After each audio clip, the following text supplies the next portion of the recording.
Welcome to Biztech's Enterprise Technology Show, the show where we feature tech companies operating across Asia, talking about their businesses and solutions and how they make a difference to their customers. Now, today our conversation is with Julian Quinn, Senior Vice President, Asia Pacific and Japan at Alteryx. Alteryx is a leader in self-service data science and analytics. Now, Julian, welcome to the show. Thank you, Brian.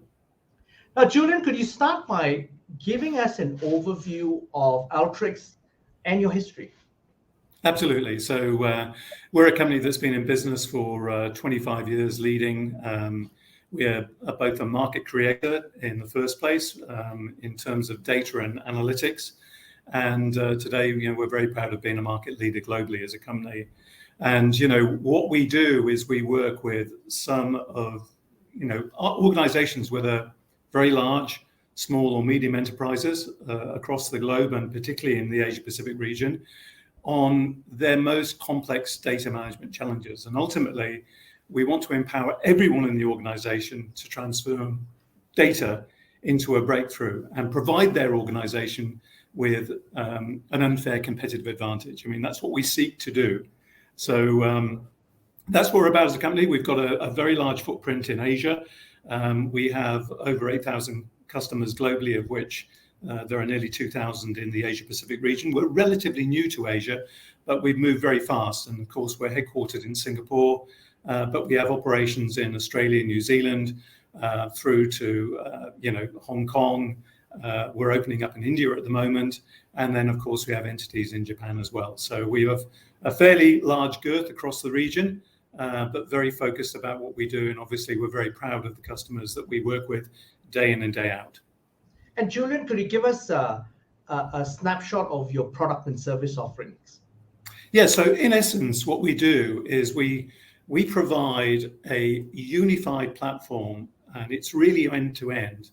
But most importantly, it's human-centric.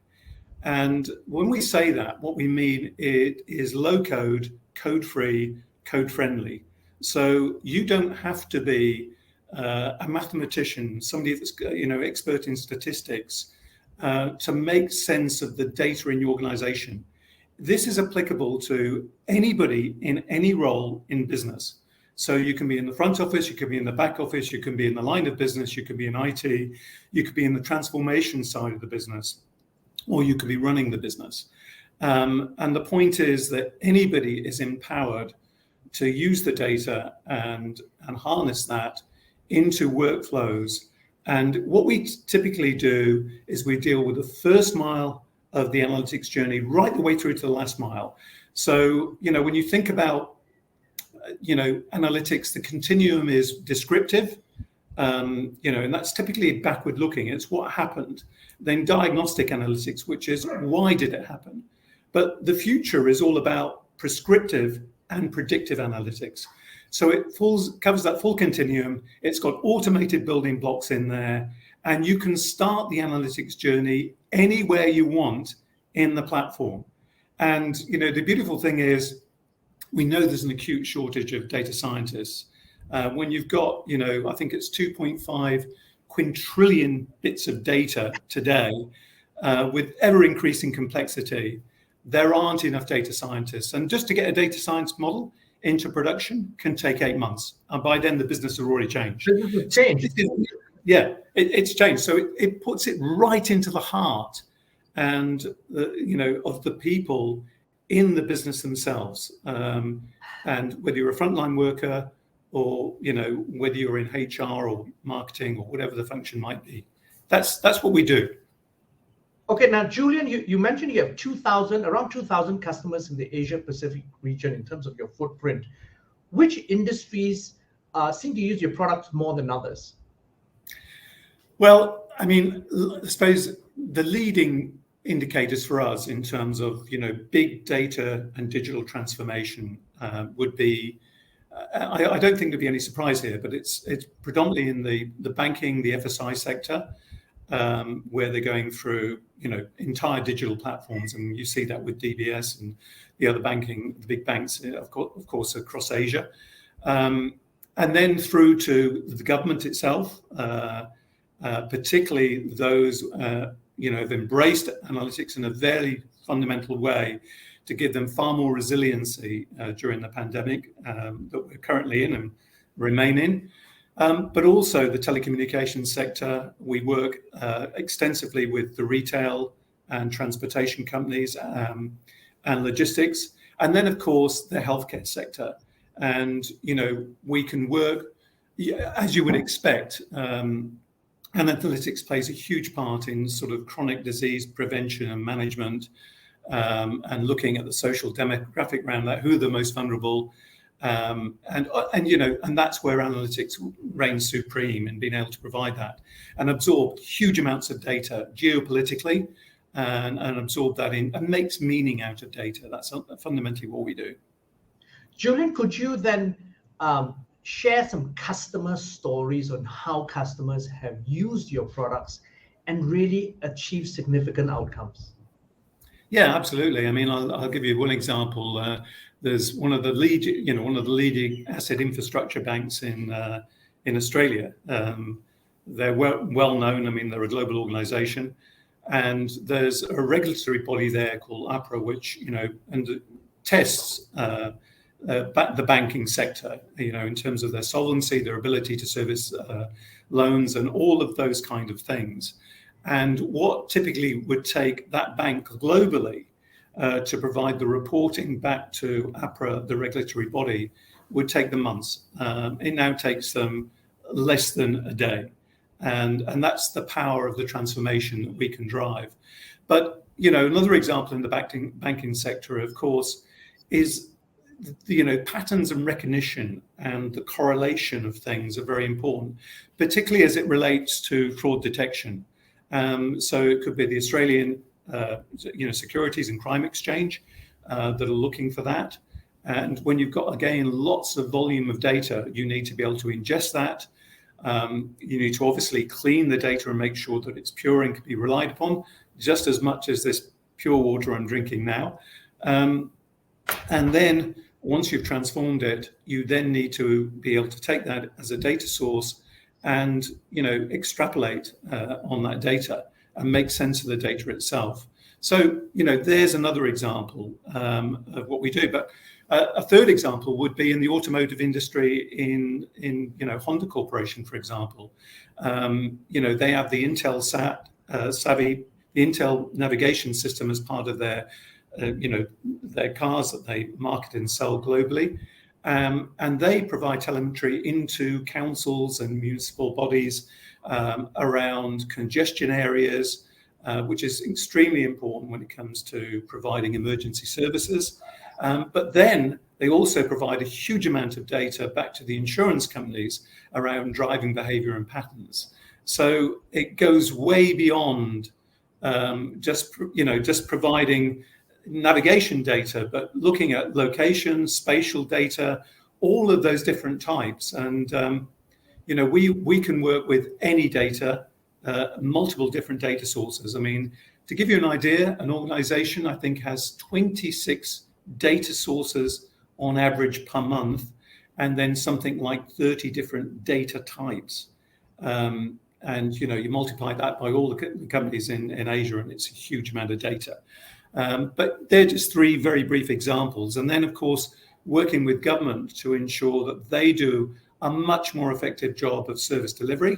And most importantly, to work with businesses and enterprises around providing opportunities for those unfortunate people that have been furloughed. And you mentioned our Spark ED program. That's part and parcel of it as well, to make sure we can provide people with the skills and expertise that's needed in this new world so that they can actually go back and gain useful employment again.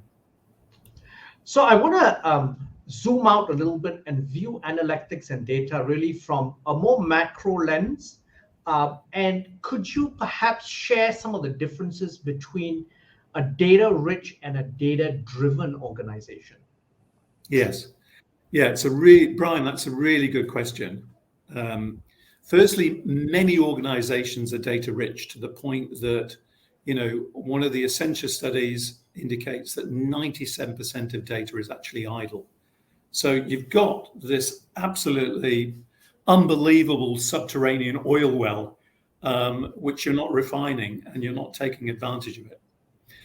The difference between the two, a data-driven organization, firstly, it puts data at the heart of its decision-making. So it doesn't rely on judgment, but the executives at all levels in the organization look and eyeball data, they converse with data, they challenge the data, they argue with it, and they argue in context around data. And that then allows them to arrive at the best decision.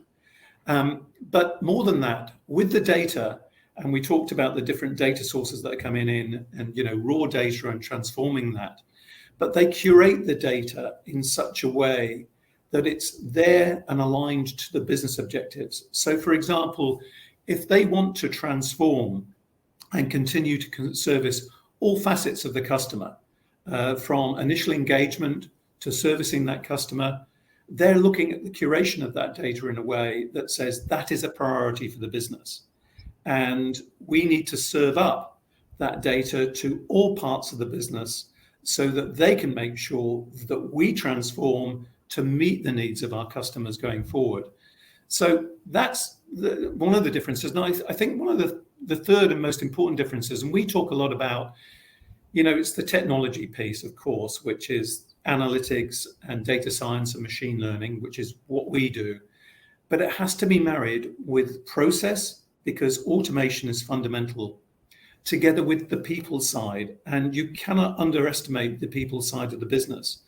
And those that are data-driven do a really good job of making sure that their team, when they come on board, they're not just onboarded in relation to, the HR system, expense management, how to submit leave, or facets of, the ERP system that you're running or the CRM system, but they onboard people around the importance of data and how that's an important driver in the business itself. So they start empowering people to work with data. And Julian, that's a culture. That's a culture shift. It's a big cultural shift. Because essentially then to use people like Alteryx well with your, and the whole idea, and you mentioned earlier in your interview, it's essentially democratizing data and analytics across the organization. Okay? So then in order to do that, you need, as you said, empower employees to do so. You also then have to take a one step further before that and actually upskill your employees culturally, as well as from a skill set basis, basically to even understand what to look for and how to use your tools. That's exactly right. And you mentioned democratization of data, and it's not just about devolving the data. And of course, you've got to do that with security and governance. I mean, that's really important, and you have to have a data strategy. But the genie is well and truly out of the lamp in relation to self-service. And it's the only way you can scale analytics, is you've got to put it into the hands of people. And the advantage of solutions like ours is that it is code-free and it's code-friendly. So you don't have to be a data scientist. You can ingest a data science model into an Alteryx workflow. You can actually augment it with an Alteryx workflow, and somebody in the business can then just shunt it back up into a data science model and vice versa. So you can do all of that. But most importantly, it does allow you with drag and drop to actually build your workflows very, very quickly. And if you're conversant in Excel or you are accustomed to using PowerPoint, you'll be able to use Alteryx. And one of our best examples of this is if you talk to the New South Wales Department of Primary Industries and Environment, which is one of the biggest agencies in Australia, one of their top analysts used to be a panel beater in the automotive industry. When you crash your car, you go to a panel beater. That's so interesting. How did he make the transition from panel beater and putting back together cars that have been involved in an accident into being their top data scientist? Yeah, because again, he got onto the Alteryx platform and realized that it's very easy to use, and and it's very intuitive, and it guides you through aspects of building your models, and then you can run them in real time and all those things. And that's how easy it is to use the solution. Our global head of data and analytics, Aleb Jacobson, one of the demonstrations he always uses with any of our customers, even the very largest ones, whether it be Standard Chartered Bank or HSBC Bank, is an example from his 13-year-old daughter, who has produced an amazing workflow in the education sector around student retention. So democratization, you use that word, and it's an excellent word, Brian, but it really speaks volumes for empowering people to do that, to deliver those breakthroughs for the company that they work for and work with. And Julian, where are you seeing the challenges and opportunities in the Asia Pacific region in this space? Because in some ways, if you go out of Australia and Hong Kong and Singapore, the rest of the region is kind of behind the curve a little bit. Yes. I mean, the different countries are different stages of development. For example, in Japan, you typically still have IT-centric organizations, and there's what we call guided analytics. So IT is there on behalf of the business, looking at those workflows and implementing them. And that probably is partly hierarchical in terms of corporate structures and so on, which is changing. Yeah, and rapidly. That's a culture related. We talked about that earlier. So that's a culture related thing, and it's hard to shake off. Yes. And so, but having to move quickly because the pace of the business, is increasing all the time. And then you go to, frontier markets, which are newer into analytics, but moving very fast. I mean, they don't have the legacy. So they don't have the challenges that many businesses have around legacy technology in the analytics space, because, to do analytics at scale, I mean, when you've got legacy technology, there are something like 7 processes in the input stage and 7 different tools, which all have their associated overheads around training, development, the manual handoffs between this and that.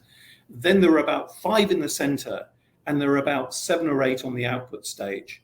And when you put that together in the melting pot, that is adding complexity on top of complexity. So you could be in a country like Vietnam or Laos, and they're going straight from, they're leapfrogging because they don't have the legacy. They can go straight into a completely modern environment and take the very best analytics process automation platform. Absolutely. And if you use Vietnam as an example, you have a very young, tech-savvy population. And as you said, they just leapfrog, and that's what they're doing across several different industries as well. That's right. Yeah. Now, Julian, looking ahead for Alteryx across the Asia Pacific region, what are your plans? Well, when you're a market leader, what's really important is points of presence. The difference between a market creator and being a market leader is you need sustainability. You've got to make sure that you're present and that customers and partners are there to support our customers. So, the priority for us is to continue our expansion. We see huge upside and opportunity in all parts of Asia. And, there's this massive king tide around analytics, and all ships rise in the tide.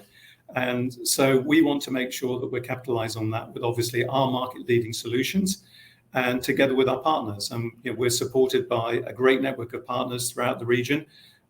We have about 140, and they can help our customers in all parts of the analytics journey, whether it's enablement, whether it's education, training, whether it's working on use cases, whether it's on the strategy piece, or indeed the implementation. But yeah, our goal is to continue expanding in this beautiful part of the world. And when you think about APJ as a region, huge consumers of technology, but also big producers of technology. whether it be on the hardware side, where you get embedded analytics coming into hardware, where you have new business models appearing, and it could be a company that's doing something incredibly innovative with analytics in the small to medium business space in a frontier market, for example.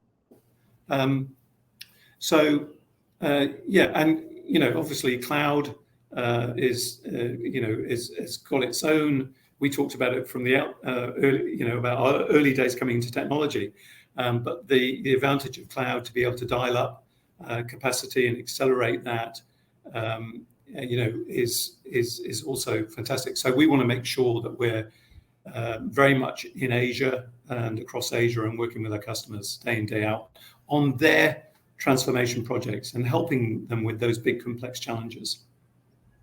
Now, Julian, I want to zoom in on you right now. You've had a very long career as a leader in technology. Now, that's starting way back with your days with Unisys and Novell during Web 1.0. And now we're in Web 3.0. How has your management style evolved over the years? Well, for me,